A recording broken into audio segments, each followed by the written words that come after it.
This episode of Techno Buffalo is brought to you by Linda.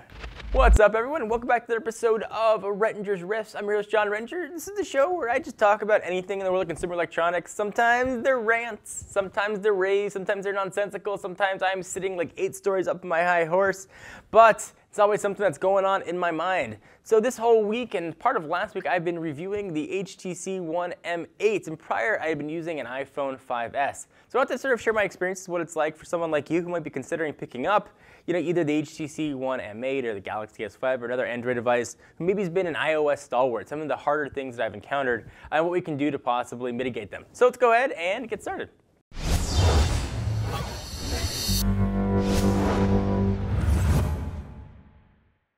So I've had the awesome privilege the past week of checking out this guy, the HTC One M8, and prior to that, aside from phones I've been reviewing, at least for the past probably 4 months, I've been using an iPhone 5S. And switching full-time to the HTC One M8, I run into some difficulties. This isn't an iOS versus Android type video or what side you're on, but a lot of people switch back and forth from the OSs. So for those of you folks that maybe are using iOS now, thinking about going to Android, here's some difficulties that I ran into, and maybe we can crowdsource some solutions for them. The first one is iMessage.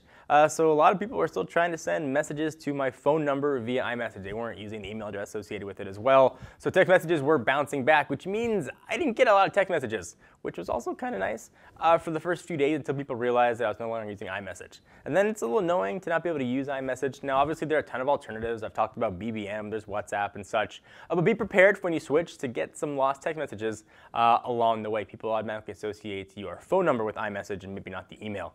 So bear that in mind. And along those lines as well, if you have an iPad or another Apple device at home, those text messages that people think they're sending might actually just get sent to those devices, so you might not even get them until you take a look at your iPad. So that's kind of a bit of an annoyance. So the next issue has to do with photos and iCloud.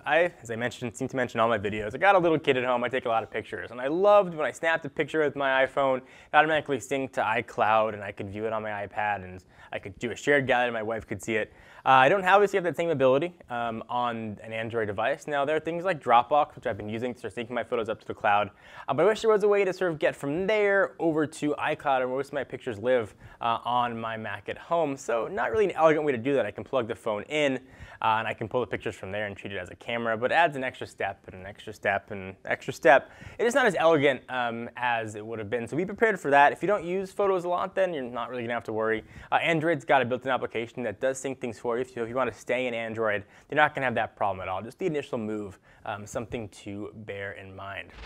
Let me take a quick minute to thank our friends and overall good peeps at lynda.com. If you want to just better yourself and learn something new, lynda.com offers thousands of engaging, easy-to-follow tutorials taught by pros to help you learn software creative and the business skills you need to maybe be a little more successful.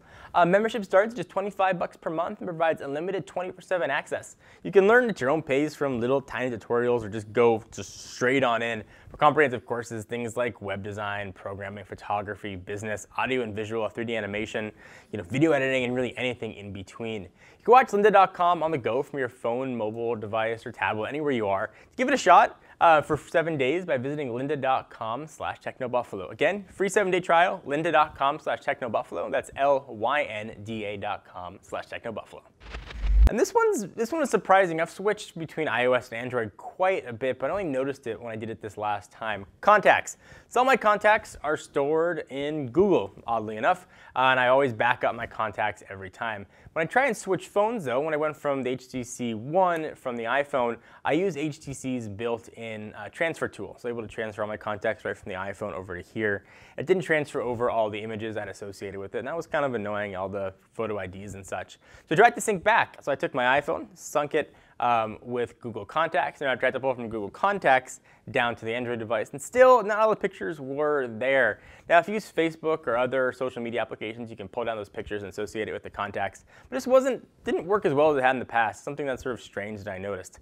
But overall, it's a pretty easy transition to go from iOS to Android, or to go back from Android to iOS, but those are the 3 things I noticed were a little bit more difficult. I know when people ask me what's the biggest problem about switching to iOS, or what should I look forward to when I switch, or what should I be aware of so I know going into it, those would probably be the three things. Obviously, there are a ton of ways around it, and it's not a which one's better, which one's worse. Actually, I think both of them are pretty equal, and I use iOS and Android probably equally throughout the year. But just bear in mind if you're looking to make a switch. I get that question all the time and asked about Flow, and it's sort of too long an answer to do on just one question. So I thought Rettinger's Riffs was a perfect spot to do it. Thank you guys for watching. If you have any solutions for any of these problems or any other problems you've run into, I'd love to hear them. Leave them in the comments right down below. Until next time, I'm John Rettinger. See you guys next video. Bye-bye.